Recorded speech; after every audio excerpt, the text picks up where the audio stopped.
hey අද මම ආවේ ඔයගලන්ට පොඩි දෙයක් කියන්න. ඕගොල්ලෝ බුලත් සිංහල ප්‍රදේශයට ආවොත් යන්න ඕන තැනක් තමයි පාහියන්ගල කියන්නේ.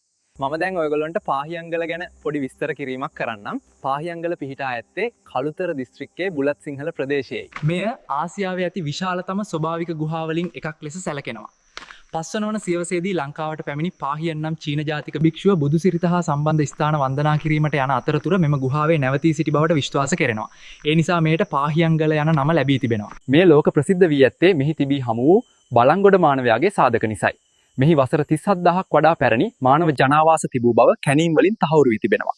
මෙහිදී ජ්‍යාමිතික ශිලා මෙවලම්, සත්ව ඇටකටු සහ මිනිස් හිස් කබල් කොටස් හමු වී තිබෙනවා. එවකට විසූ මිනිසුන් ගින්දර භාවිත කළ ආකාරය සහ දඩයම් කළ සතුන් පිළිබඳ සාක්ෂි මෙහිදී හමු වුණා.